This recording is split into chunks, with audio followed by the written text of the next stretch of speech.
Hey Nadia, Hello. how are you? I'm good. How are you? I'm good.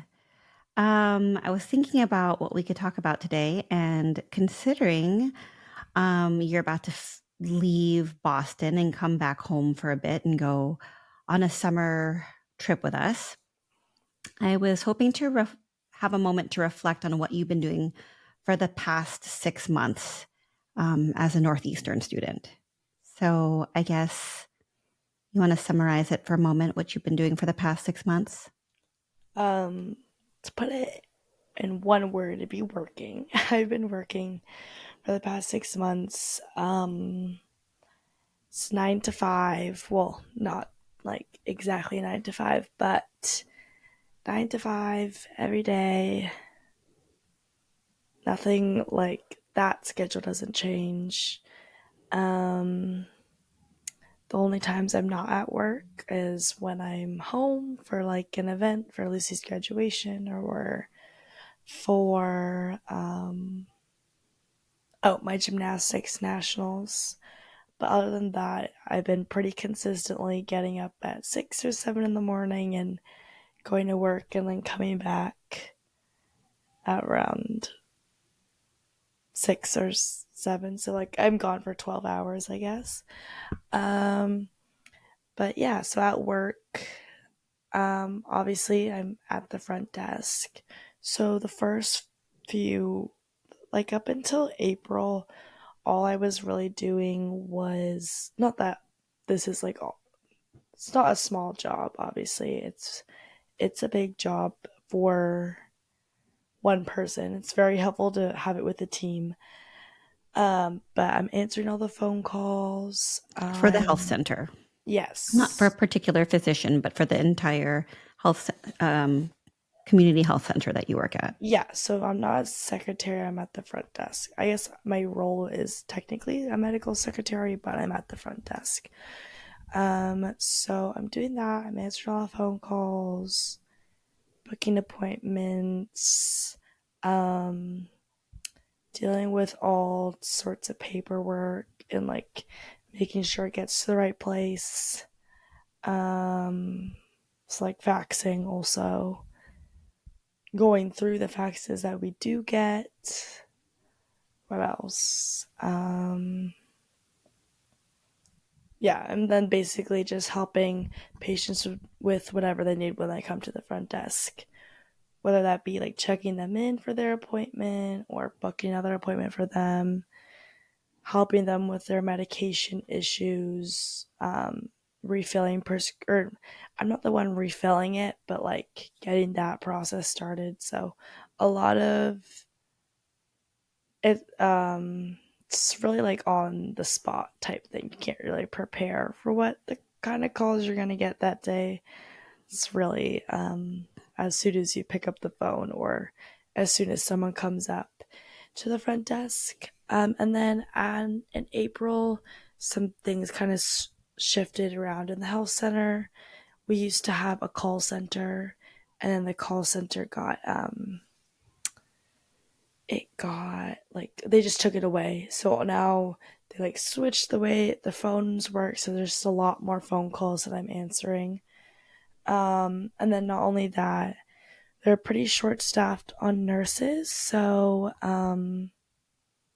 at the house center I work at, there's nurses that are obviously doing triage. So they're like calling patients with like test results with like trigger symptoms, just like chest pain and all that numbness, anything like that. So talking to patients on the phone, reading through all the messages that they send, like online to their doctor. So all of that stuff. They have a lot of stuff going on.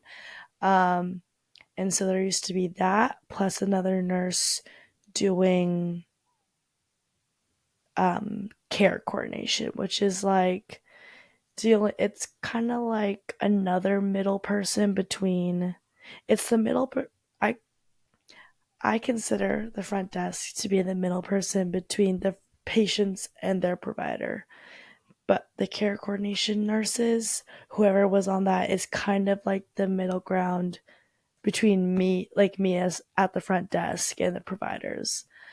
So there was a nurse doing that, and then before that, didn't always have just two nurses in one department. It used to be more, but they're just not enough.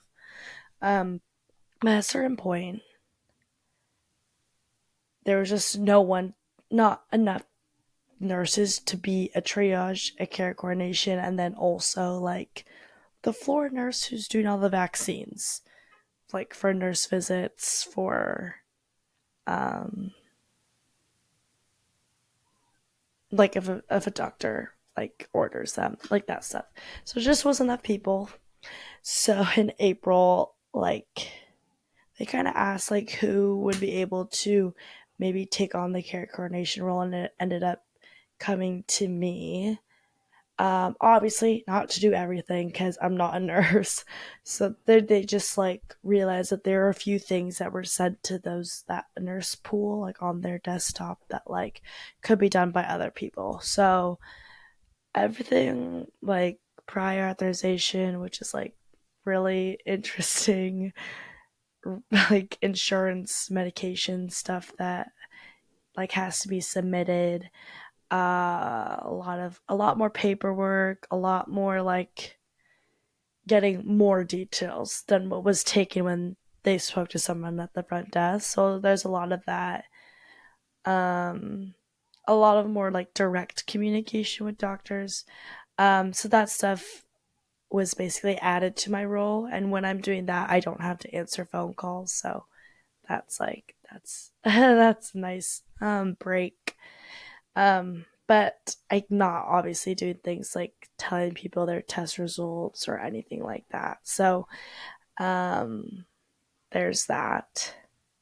But yeah, so I've been doing, started with the front desk, and then I had another extra role added on. And I'm planning on working there, if not next semester, then um, the following semester.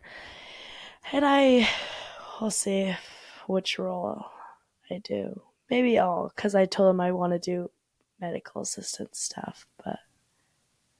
Um, but yeah, that's my work. So a Cool. lot of the Okay. same thing. So, but that's just. Okay. I have a lot of things based on what you just said. So I would like to have a conversation about, um, first of all, what your thoughts are as someone who has been in school her whole life and didn't really have like a job. I mean, you've had a couple jobs here and there, but not like a real, like, 9 to 5 Mm, job.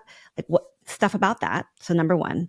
Number two, I want to talk about like um, how you feel about what you've learned over the past 6 months, what you've gained, what you've learned, like reflections on like your mm, experience. And then finally, I want to talk about like where does this take you now? Like, does it give you any thoughts about what you're going to do in the future? mm. So, first things first, it's so fascinating to me as your mom to hear you talk about um, you working from 9 to 5, day in, day out, Monday through Friday. Cause that's like, most adults who work full time, like that's what their schedule is like. I mean, there's definitely people that don't work 9 to 5, they work different shifts, or some adults work part-time, some of them work from home, but you had to go into a facility for like 8 to 9 hours commute, and your role was challenging in some ways because there's like a lot of things going on and you're learning how to do new things. You're new there. But after a while, it becomes like you're doing the same thing over and over again. Yeah. And I want to know how you feel about like being this 9 to 5 worker versus being a student. Um, so I feel like in the beginning, obviously, like getting to know the role was like very nerve wracking, but like it added to the whole like it was just like something new. I was like working a new job. I get to do things on my own, like all that stuff. I don't have to take classes. So that was like the first 3 months. And then after those 3 months, in like March and April, it was also good too because I that was when I finally felt super comfortable and I could tell like my supervisors and stuff, like I could tell I was doing a good enough job, I guess, and I was more comfortable doing things on my own and all that kind of stuff. I didn't have to ask for help as much anymore. Um, so then once that started, then after that period, then it started to get repetitive, which is kind of helpful in that like at that time I was then introduced into the new like care coordination role, but it was like it's really repetitive and it's a long day. And like I'm not used to being stuck somewhere for that long and actually not being able to leave apart from like whatever my lunch break and stuff like that. But so the past couple months have been a little bit hard just because it's tiring and repetitive and it's hard to get up early every day for 6 months when I didn't usually do that on purpose. And yeah, so it was repetitive and um there were definitely stages of like how how willing I was to get up in the morning. Um, and I feel like also because it's connected through school, I feel like a little bit in a way I'm approaching this as one, it has an end date, and two, as like an assignment. With the way that I approach like how what I do at my job. But I don't know. I guess in a way that's a good thing. It makes me I feel like I'm getting graded on it, but I guess like I'm not. I mean, And in a I way, you are getting graded on it, right? Like, yeah, if this is your true. job, I mean, first of all, if it's your job forever, you're getting Yeah. graded because someone's evaluating you and then lets you know whether or not you can move on or get a raise or whatever. Mhm. And then you are kind of getting a grade on it because this is experience, and in the future, when you want to get another job, you might want to get a letter of recommend, like some sort of recommendation. Right. But And yeah, yeah. you want to do a good job for that. And you're also getting graded from your like the most important thing, which is your patients that you're interacting with. Like you're trying to give them like a positive experience with healthcare, Mhm. which, you know, and ultimately that's what's the most important. That's who's grading you. Yeah. Yeah. Yeah. So there's that. It feels like I'm not doing that much, but in a way it also feels rewarding to like help patients out in some instances.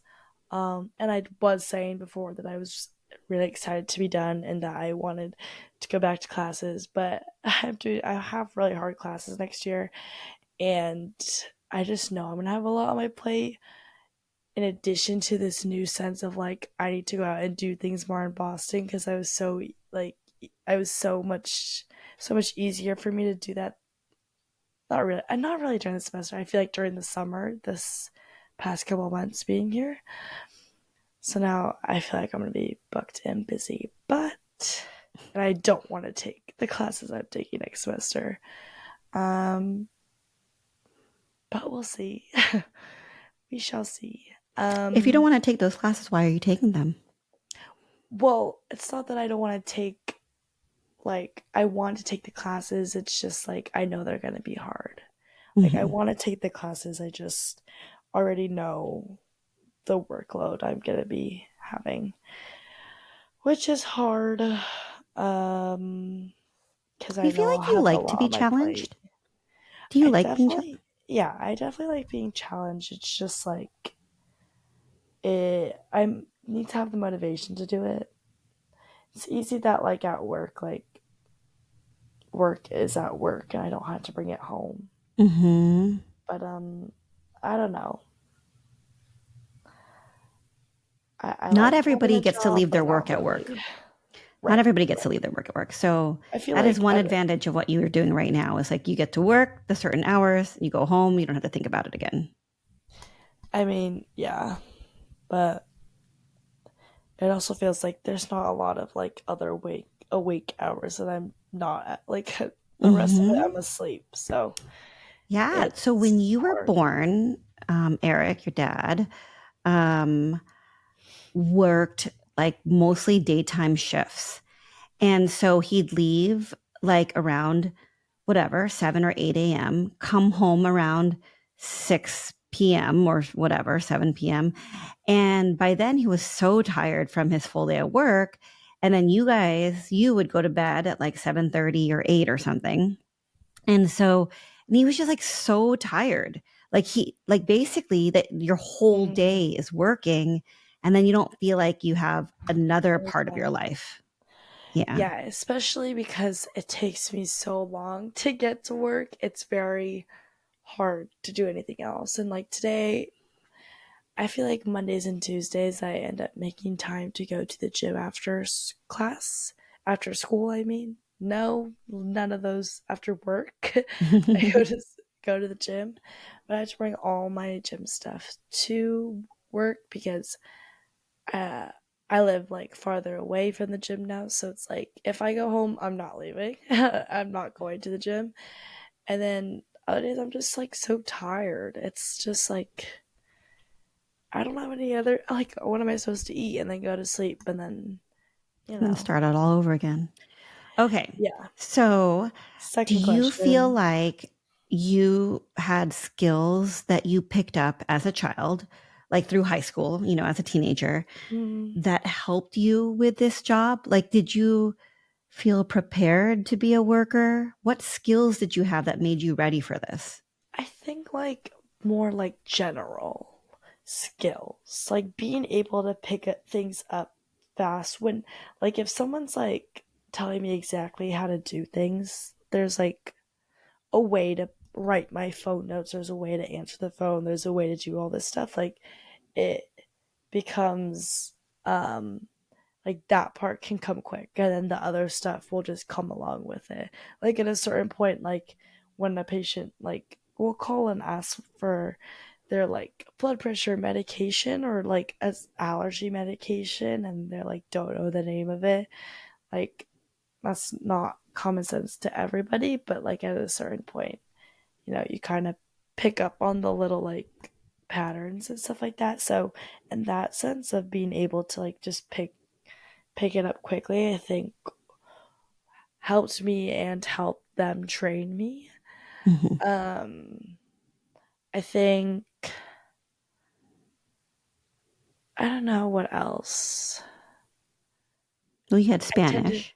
You used your I Spanish. Spanish. Yeah, that helps. That helped. I You knew how think to use a computer. yeah, knowing how to use a computer, knowing how to like I guess talk to people on the phone, just be like polite on the phone. Like social awareness cues. Um Yeah, I guess like it's like sometimes like if you yourself have not been a recipient of care or have been a recipient of good mhm, care or good phone interaction, you might not know how to like be a good right, phone talker. right. Um and I've just seen like in just based on like experience, not from myself and also like watching other people be trained in my role, it's like there's a fine line of like figuring it all out on your own and like asking for help.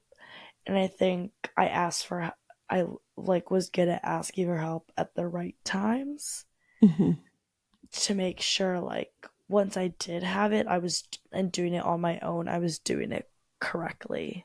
Because there's Hmm. like, I mean, we're not like in charge of patient care like directly, so no one's life is really on in our hands.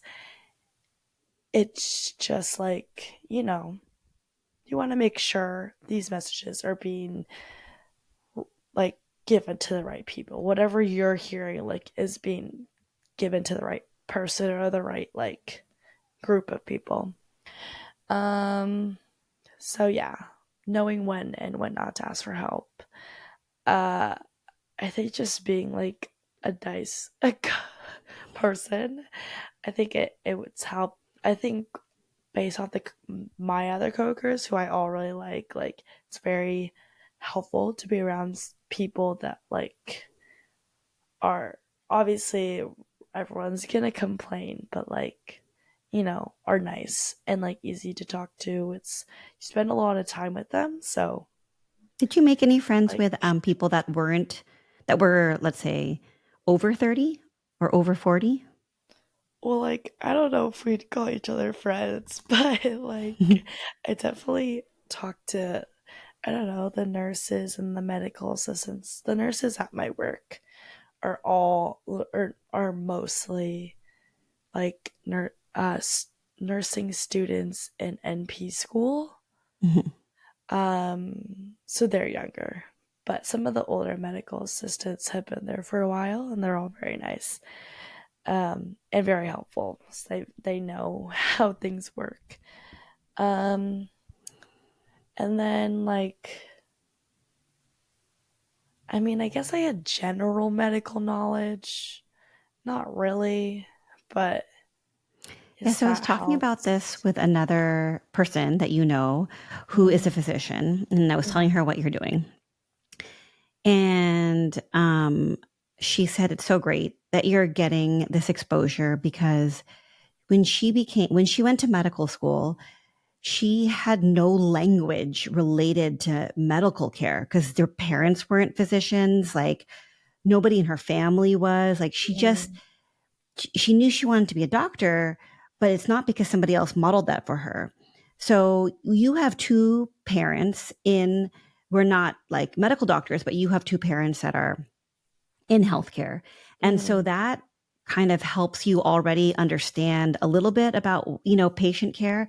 But even in just this conversation, which is another thing that I found fascinating in that whole story you said, you have all this vocabulary that you use more easily now that you didn't used to, like the word triage, for example, or prior authorization, or, you know what I mean? Just like mm, that those are easy words that you can easily, they're not complicated definitions of words, or, they're not complicated concepts, mm, but you being able to just like use those words in a sentence, know when it happens in medical care, like, gosh, mm. that's like worth so much. Like you just having Yeah, that exposure, that real world exposure is worth so much.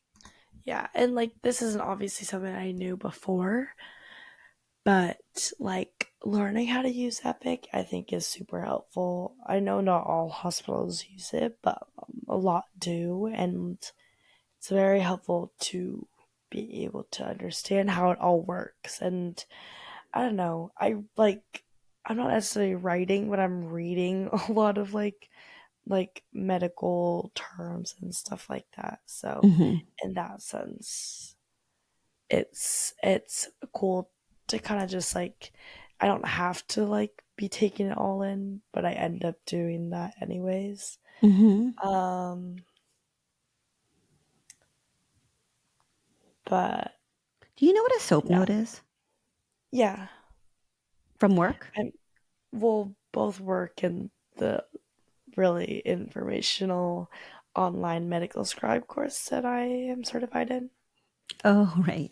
Yeah, because I just ask because I have a lot of young folks that come and see that and shadow me at work, right? And sometimes I don't want them just sitting there shadowing and watching. So I Mm, have them help me with my soap note, like take notes, right?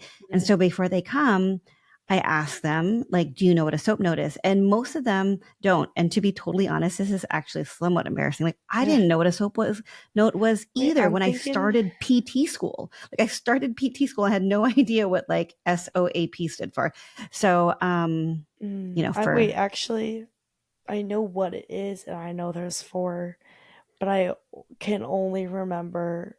Um, I right now I can only remember assessment and plan, and I know you go through all the systems, and I can't right. remember the So S and S O. of SOAP is subjective. So it's basically the patient's report of what's going on.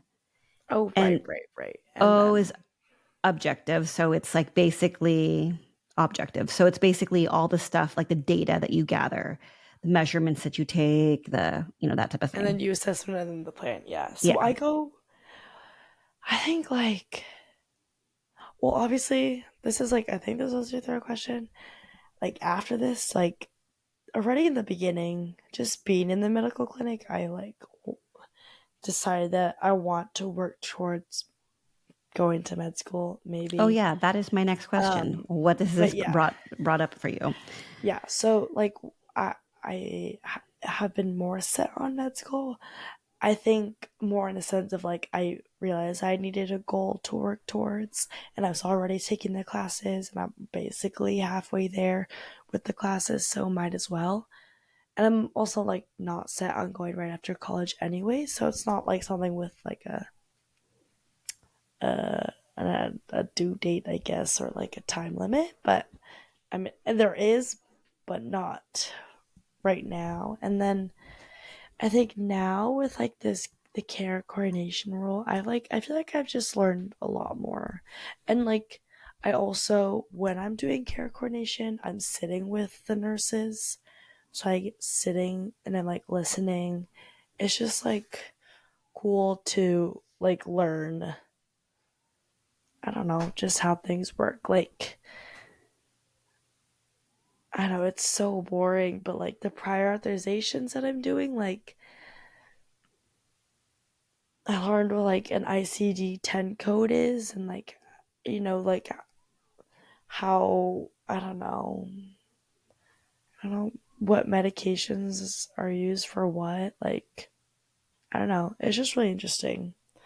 And Okay, so you say that being there in the health center has made you want to more like consider medical school.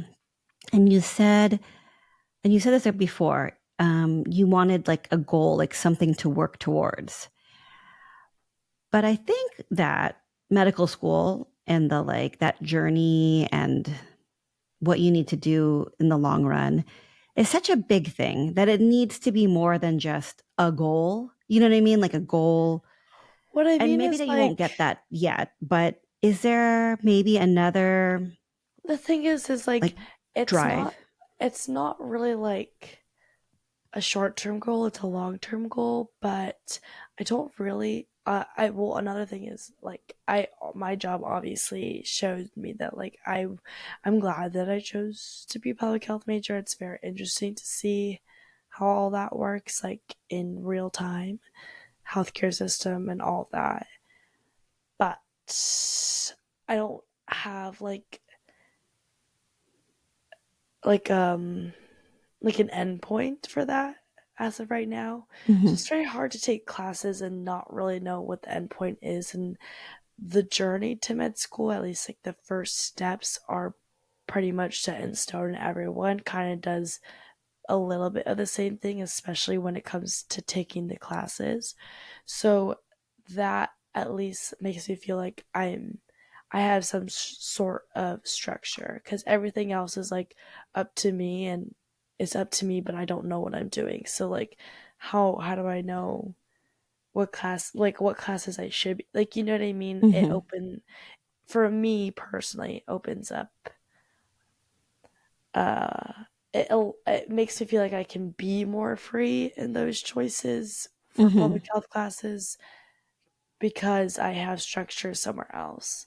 I don't really like not really knowing what I'm going to be doing or what I want to do cuz I it's already hard for me to like find motivation in the unknown. Like I can't, it's I like had to there has to be some sort of like end point. Well, I think it's great that you right now know, like having this end goal of going to medical schools, giving you some direction and motivation to take the classes and do well in the classes you're doing and give you motivation for like doing well and while you're working at a medical facility and that type of thing. But by the time you're actually applying to medical school, I would love for you to be able to answer, like, why do you want to become a doctor? And the answer not Right, be right. just because I needed a goal to get to. You know what I mean? Like, Well, obviously, yeah, but I right. just like that's I mean, I have reasons to be a doctor. I just like I don't know. I I don't really want I don't know how to explain it. It's also just a little bit too stressful for me to think about. And it's like, I don't know. So we'll see. I have somebody that's told me that the reason why she wanted to go to medical school is because she liked a good challenge and it seemed challenging. So that's why she decided she wanted to go. Another person told me that she really wanted to, she observed working in a rural community and Mm, that really like got it for her, right? I think we talked about this with somebody on a previous episode. maybe. But Yeah. like, yeah. And then somebody else told me that they wanted to be a doctor ever since they were 3 years old. I don't know how that's I possible. mean, like, I don't know. Honestly, like, med school in particular, I have no pros really for that, except for the fact that in the end, I get to be a medical provider. Like, I don't, like, I think for me, why I would want to go to med school is because, like, in the end, I'll be able to, you know, make a difference in people's health. Like, like, it's all a stepping stone to what I would primarily like to be doing. You know what I mean? And That's the difference you want to make in the unavoidable. world is to make a difference in the health of people. Right. But yeah, I don't know. Med school doesn't really have any positives, so. Right. When I say like why do you want to go to medical school, what I mean is why do you want to become a doctor? Like why do you want to become a Yeah. medical provider? I guess you could go to med school and not become a medical provider. But yeah, like I think over time you're going to like hone in on like what inspires you about being a medical provider, Mm-hmm. like you'll gain more insight as to like what problems are out there and what you want to fix and solve and contribute positively towards. But Mm-hmm. yeah, you don't have to have all those answers now. I would Yeah. say, like, for me, why I wanted to become a physical therapist is because um, there was a practical side of it. I was like, I wanted to have a job that like a steady job that I can depend on or whatever that made a decent amount of money and had a license associated with it so that I don't have to Mm-hmm. compete against this wide world of everybody's looking for one job without a particular license. That was like the practical side of it, but the Mm-hmm. like what I really like why physical therapy over other jobs like that. I really like teaching movement and making movement feel better for people. I really like studying anatomy, like the human body, muscles, and the way they work. Like that's Mm-hmm. fascinating to me. So the subject matter was super like just the science, anatomy as a thing to study was really interesting. And then Mm-hmm. like the art of teaching and working with people's bodies was like I felt um like interesting, exciting, and also I felt like I could be good at it, Like I felt like Mm-hmm. I like as a kid grew up gaining skills that would help me be good at something like that. And then I became like a business owner of a clinic, right? So I think that was like what motivated me to do that was like I just really wanted to provide the care exactly how I wanted to provide it. Mm-hmm. Sometimes when you're working within the like rules of a facility, you can't do it exactly how you want to do it. I didn't want to Mm-hmm. like follow the rules of a facility. I wanted to create my own. Mm-hmm. But none of that I knew until I was like 28. So, Well, like, yeah, I'm not like the type to be super set on this. I just like I don't know. I had something I was gonna say. I just feel like I'm thinking a lot of this also as a public health perspective, which is pretty general, but like the fact that it allows me, I don't know, to actually make a difference in the things like people see in a public health like realm is very um is something that I would like to do. And not necessarily from a research perspective, but more from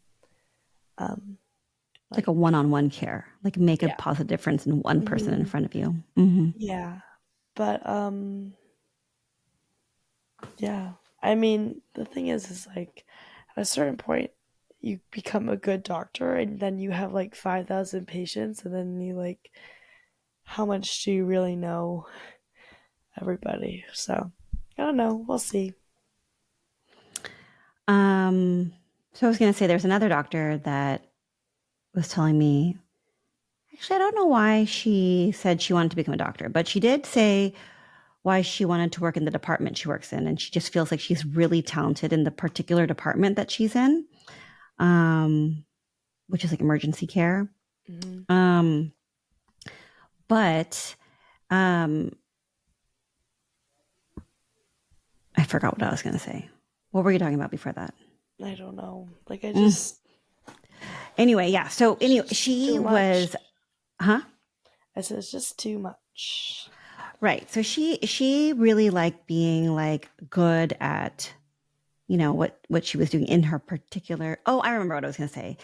Um, so yeah, so then there's another physician that's going into concierge care because she really wants to make that difference and know all of her patients. Now she's already had like many, many years experience seeing lots and lots and lots of patients. And now she wants to like use her skill to like work with patients that she like What knows is, their whole name. what's that mean? Oh, so okay.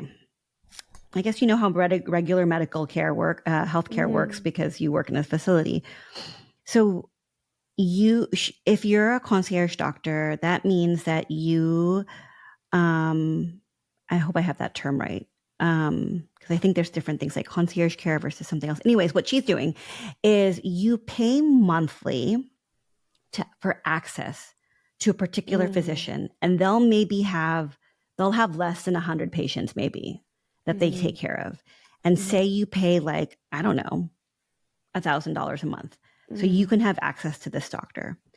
And so any issue that you have, you can come in, you can talk about it with them for a while. Like the appointments are longer, but if you need to like get you can get the doctor can order you tests, can prescribe you medication, and all those things, but you still have to have regular medical insurance so that you can have like access to hospitals and specialists. Mm-hmm. They can refer you to specialists, they can refer you for imaging, they can prescribe all the medication, but basically it's somebody to really take care of you, like they know your first and last name and your whole life, and like they know all the things that Mm-hmm. happen to you that are really thinking deeply about your care, and you pay a premium for it. Yeah. But as a doctor, then now you only have like 70 patients you're taking care of, for example. Yeah. I don't know. We'll see. um, okay. I think those were the three things that I wanted to address regarding your co-op. Are Mm-hmm. you, um, I guess, what did you do wrong? Is there anything you did wrong in this? Could you have been better? In the beginning, it was like little things. It was just like, well, like little things of like, oh, like Nadia, you don't really have to take that many notes when you talk to people, like, because the nurse is gonna have to talk to them anyways. But now when I'm answering phones, I still take those notes because sometimes it's sent to me in my other role, and then I'm like, I already know where I'm supposed to be sending this, and I already know the information I need. So I'm gonna just take all of it and send it to the place it needs to be sent from to begin with. But that it also is like clinic dependent things, just like the flow of how the clinic works, just things like that. Um and one like I didn't know what I get a lot of phone calls from nurses at other hospitals, and stuff like that. But like I didn't know in the beginning what a critical lab result meant. Like obviously you would maybe just like assume that that meant that it was important, but I didn't realize that like when you have those critical lab results, like that's something that needs to be addressed like right then and there by the by a nurse or like by a provider, and then it's just the type of thing of like in a situation where it wasn't a critical lab result and it was just a regular lab result, just route it to a nurse. Um, but that's something I would transfer to them directly while the person's still on the phone. And I didn't know that because I didn't, I mean, I really could have looked it up, but like I didn't know what that meant. Mhm. And it didn't, and it was the end of the day too. So it was like someone did end up getting to it, but it would have been bad if it, So wasn't I guess their addressed. lives are a little bit in your hands. Not really though, because if they call after hours, like there's still an on-call provider, Hmm. so it is like answered. It's just it things like that, or Do you have anything? Do you have any thoughts for your future self, the future Dr. Nadia? Like Nadia, remember when you're a doctor, you should blah blah blah. I don't know. I feel like this is like a little bit too like easier said than done, but I just think it's really um notice it's very helpful when the doctors like are like a little bit too flexible with the things that they could do for their patients. Like it makes, while also setting boundaries, obviously. But like, I don't know, if a patient like really needs their things signed today because they'll lose their housing without it. Like, can't you don't really want to be that person that's like, no, I can't do it until tomorrow. So like So have empathy for the people that are asking things from you. Like take yeah. care of yourself and have set some boundaries, but like be cognizant of when your boundaries are like you can be a little bit more flexible so that you can make a Hmm. really big difference in somebody's like Yeah. health, well-being, comfort. Yeah. And then yeah, I think that's it. This is what I've been learning in like the adult medicine department. I haven't been in the family medicine department in a while, but like I just feel like that's my biggest consensus. Um and yeah, it's like helpful to have those like, I feel like as a patient too, you'd want to be very comfortable speaking with your provider. But it is hard because then your schedule's like booked up all the way till September. Hmm. So you have no choice but to be flexible because they can't reach you in the time frame that you need them to be. Hmm. But I don't know. We'll see. Okay. Well, future Dr. Nadia can listen to this episode and remember. Yeah. Okay. Well, thank you for sharing your co-op experience and reflecting on it. That was kind of fun. I mean, if not fun for you now, maybe it'll be fun for you to listen back to on later. Yeah. Yeah. Okay. Okay. Bye-bye. Bye, guys.